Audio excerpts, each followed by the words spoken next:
প্রেমিকেরা রহমতটা কিন্তু ঈমানদারের উপরে হবে।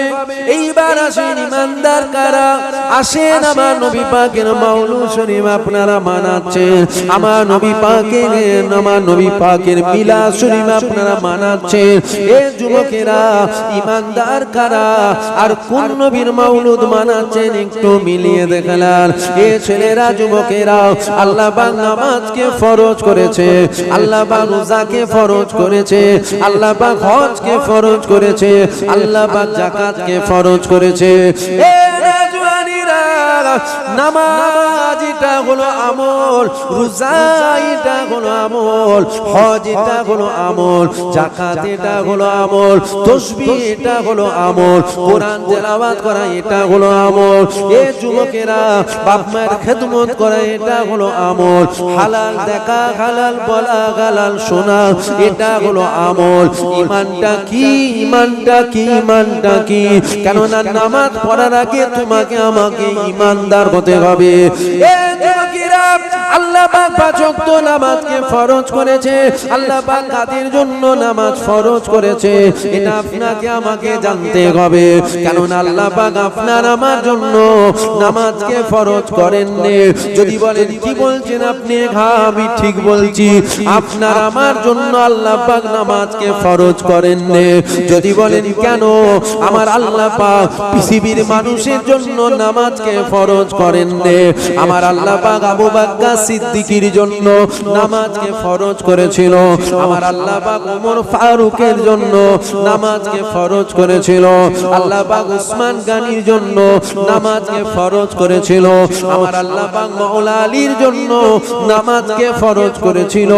এ যুবকেরা আবু জেহেলের জন্য নামাজ ফরজ ছিল না, আবু লাহাবের জন্য নামাজ ফরজ ছিল না, উতবার জন্য নামাজ ফরজ ছিল না, সাহেবার জন্য নামাজ ফরজ ছিল না, ফেরাউনের জন্য নামাজ ফরজ ছিল না, নমরুদের জন্য নামাজ ফরজ ছিল না।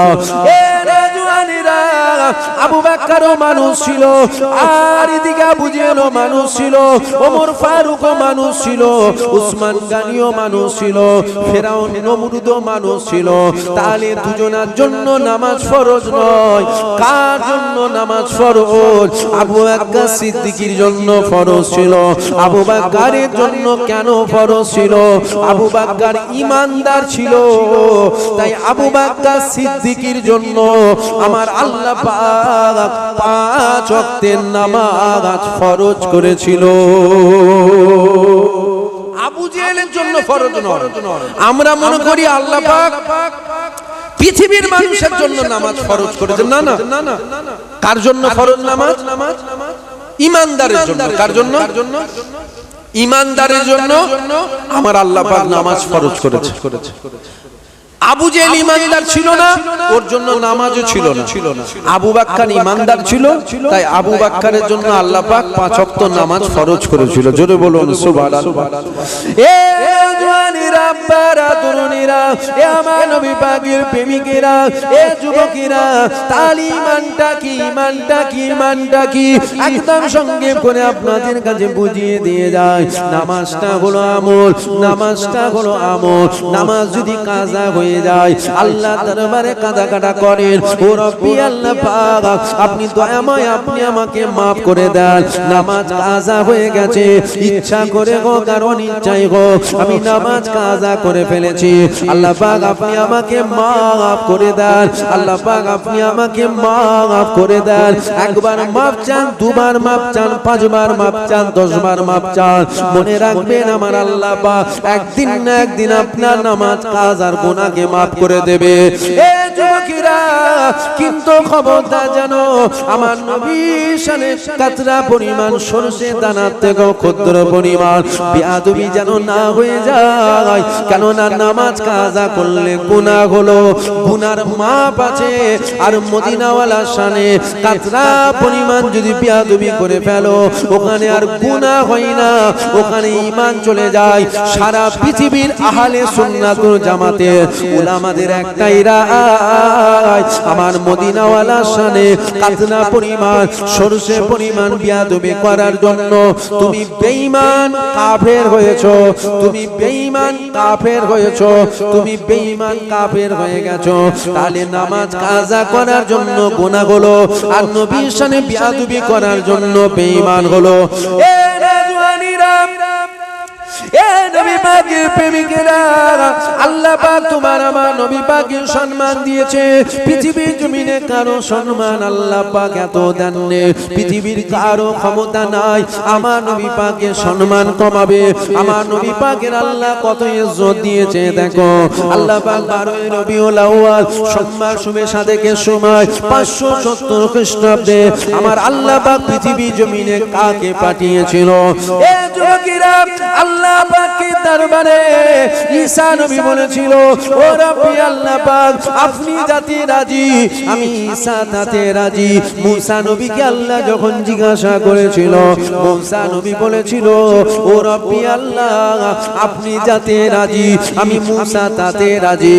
ইব্রাহিম নবীকে আল্লাহ যখন জিজ্ঞাসা করেছিল, ইব্রাহিম নবী বলেছিল, ও রব্বি আল্লাহ আপনি যাতে রাজি আমি ইব্রাহিমও তাতে রাজি। আদম নবীকে আল্লাহ জিজ্ঞাসা করলো, এ আদম তুমি কাতে রাজি? আদম নবী বলেছিল, ও রব্বি আল্লাহ আপনি যাতে রাজি। সমস্ত নবীরা বলেছিল, আল্লাহ আপনার রাজাইতে আমরা রাজি, আমরা রাজি। ও রব্বি আল্লাহ পাক আপনি বলেন আপনি কাতে রাজি, আপনি বলেন আপনি কাতে খুশি।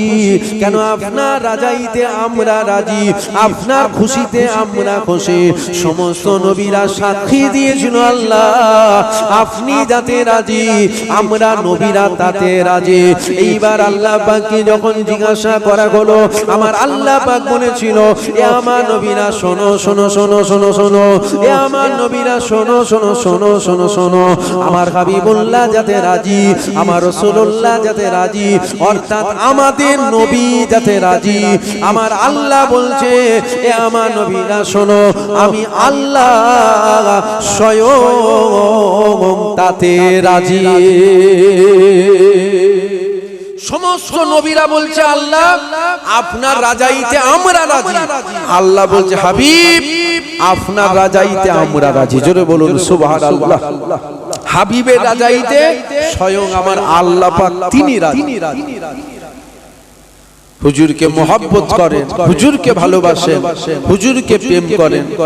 বড় দুঃখ লাগে এটা, সমাজে দেখবেন নামাজের রজ হয়, রোজার রজ হয়, হজের রজ হয়, যাকাতের রজ হয়, তাসবির রজ হয়, তেলাওয়াতের রজ হয়, কোরআনের রজ হয়, বাপ মায়ের খেদমতের রজ হয়, কিন্তু আমার নবী পাকের মাকাম কিন্তু খুলে খুলে মানুষকে শোনানো হয় না। উপরন্তু আমাদেরকে বলা হয় নামাজ পড়ো, নামাজ পড়ো, অত নবী আসার খুশি মানাবার দরকার কি আছে? যাও নামাজ পড়ে যাও, কিন্তু মনে রাখবে নামাজ পরে পড়বেন, আগে নবীকে ধরে। কেন? নামাজের জন্য নবী নয়, নবীর জন্য আমরা নামাজ পেয়েছি, নবীর জন্য রোজা পেয়েছি, নবীর জন্য হজ পেয়েছি, নবীর জন্য যাকাত পেয়েছি, নবীর জন্য তাসবিহ পেয়েছি, নবীর জন্য তেলাওয়াত পেয়েছি। একই কথায় সব কিছু আমরা হুজুরের ওসিলায় পেয়েছি, হুজুরের খাতিরে পেয়েছি।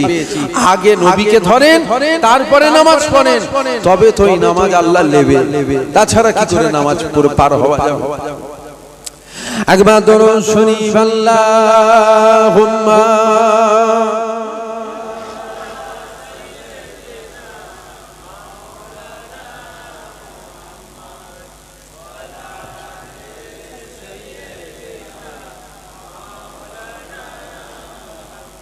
সকলে আমার সাথে